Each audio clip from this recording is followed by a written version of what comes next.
Here we are. Shadows, lights, terrible situation we're in. This is a metaphor. This is a metaphor. Normally we do these public interest before corporate interest YouTube presentations in a rural setting with a pleasant background. Today we have light that's going to give you a headache. We have shadows in the background, and you've got me. So I recommend that you just listen and, don't watch. But I've done this on purpose. This is a metaphor for the situation we find ourselves in this country today. If I said to you that Australia will be the next Ukraine, you would think that this is hyperbole, garbage, the ravings of somebody who's lost their mind. Let's look at the situation, and let's look at it closely, because this is something we need to talk about, which we are not talking about as a people. During the last week, the United States has deployed 6 aircraft to northern Australia that have nuclear bomb capabilities, and as the United States never tells us whether there are nuclear bombs or not on their ships which dock on Australian soil and planes which are placed here, the fact is that most likely they will be nuclear armed, which changes the whole nature of our region. Now let's go back to the Ukraine. The Ukraine is a proxy war. Nobody in the Ukraine over a year ago imagined they would find themselves in this situation, where Russia under Vladimir Putin invaded. And to a significant degree, the situations the Ukrainians find themselves in is because of significant pressure by the United States and the European Union for Ukraine to become part and parcel of that alliance, the North Atlantic Treaty Alliance or organisation. So now, the people in the Ukraine find themselves the meat in the sandwich in a proxy war, which is resulting in the deaths of tens of thousands of people. For what? Putin's imperial ambitions? And why is there no attempt to broker some type of settlement? The United States and the West arming the Ukrainians in the belief that they will be able to push back the Russian invaders.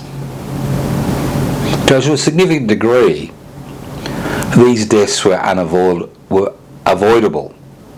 This war was avoidable, because the thing that proxy powers, superpowers love to do, is have proxy wars in other people's lands using other people.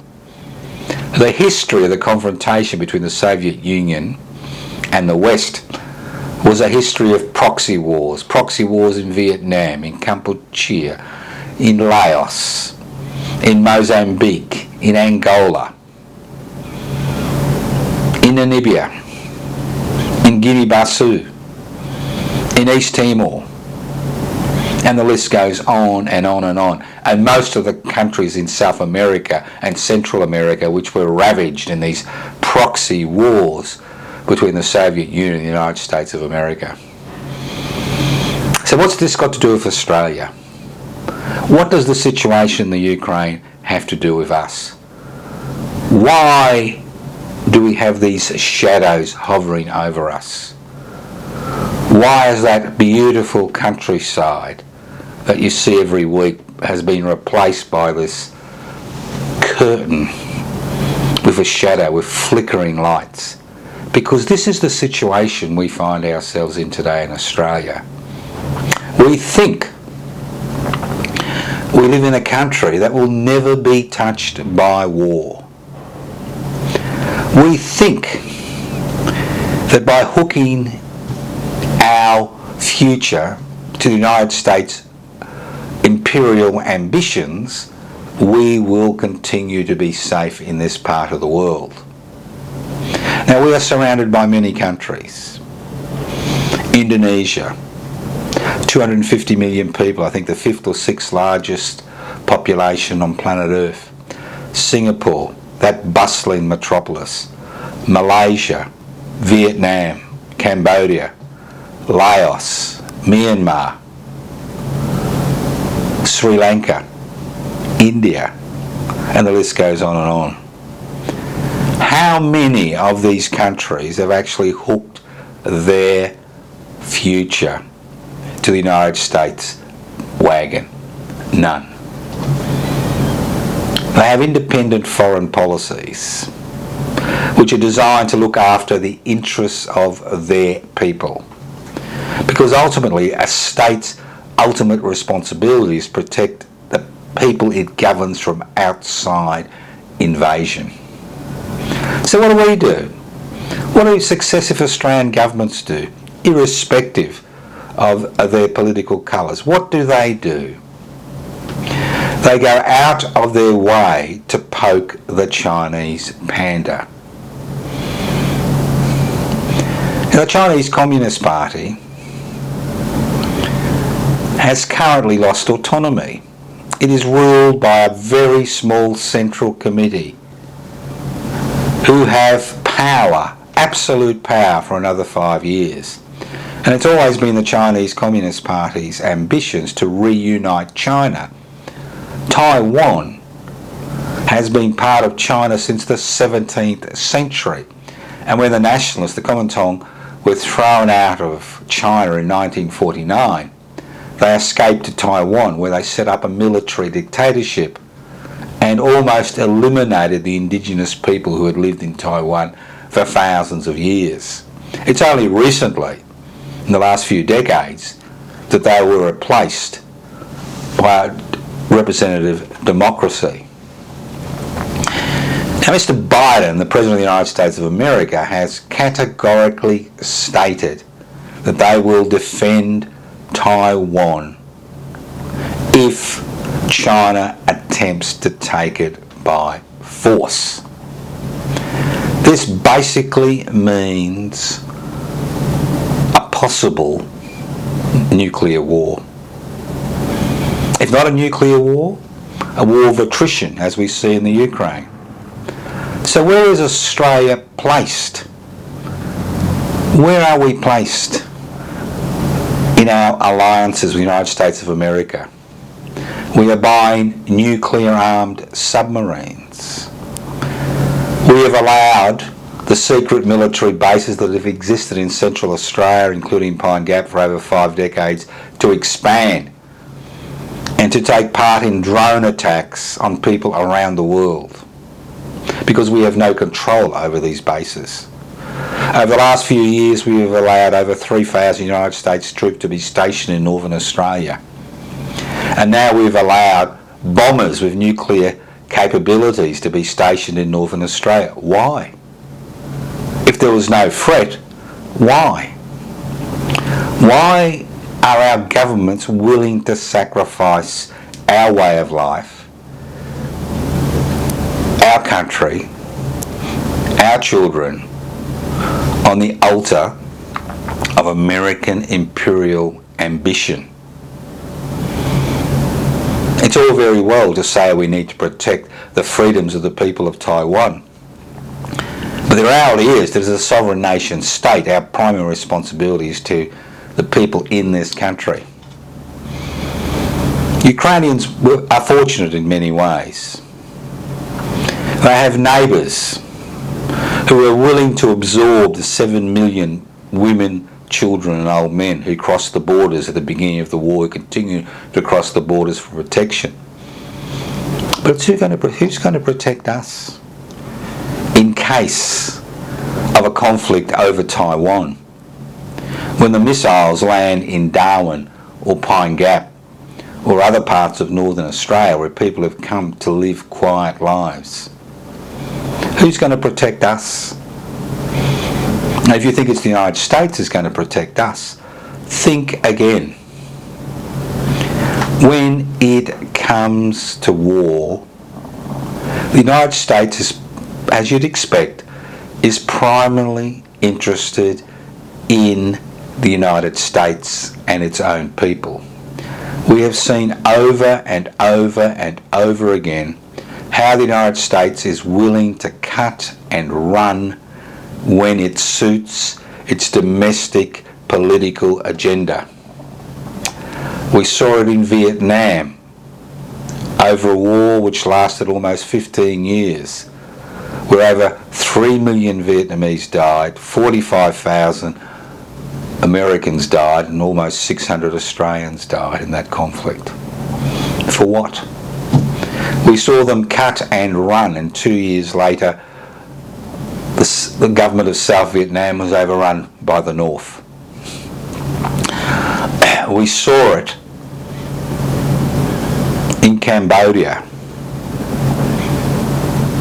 where more bombs were dropped in that small country in the 70s than the whole of the world in World War II. We saw them cut and run recently. We saw them in Iraq. When they deposed Saddam Hussein and his regime, what did they replace it with? We see it in Afghanistan less than a year ago, or just over a year ago, when after 20 years the government cut and run and left people behind who it had promised to protect. We saw how the great Afghan military apparatus Afghan military apparatus of over 350,000 men collapsed within a fortnight against a foe with less than 70,000 troops.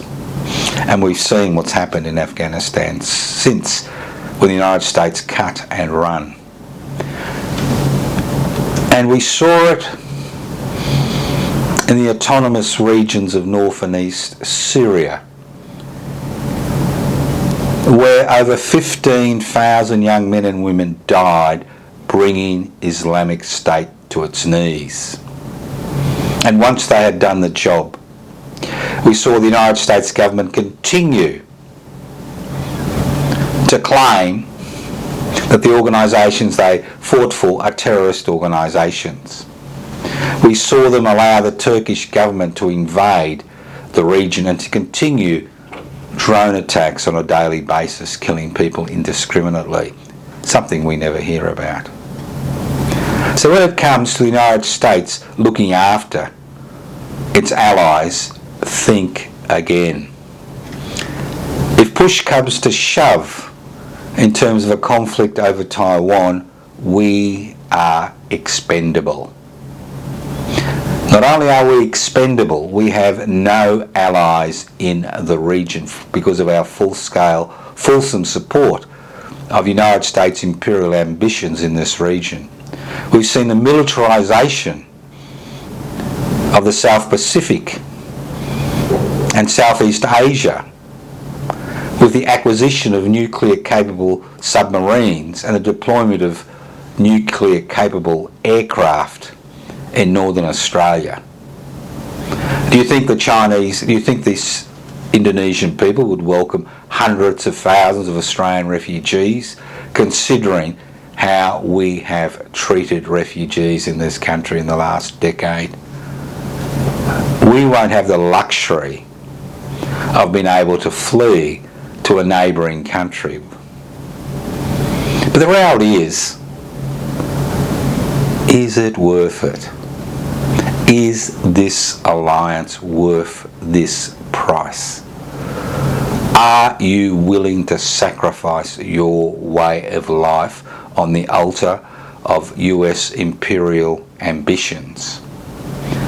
Are you willing to be the next Ukraine, the next proxy war between superpowers, where those involved in that proxy war always come off second best in comparison to the superpowers.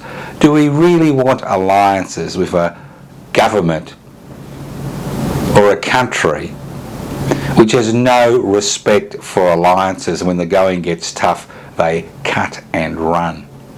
Do we really want that type of alliance? Isn't it time we looked at our own region, looked at creating alliances in our region against Chinese imperial ambitions? Isn't it about time we had independent foreign policy? Isn't it about time we stopped poking the panda for the sake of appeasing United States interests in this country? Are you willing to sacrifice not only your way of life but your property, your children, your grandchildren on the altar of a proxy war between the United States and China, which will be fought in northern Australia and other parts of Australia, and make us the Ukraine of the South Pacific? If you think this is hyperbole, if you think these dark shadows that we see today, the shadows behind me, the flickering lights, you think that this is just a piece of theatre with no reality, these are the ravings of somebody who's lost touch with reality, think again.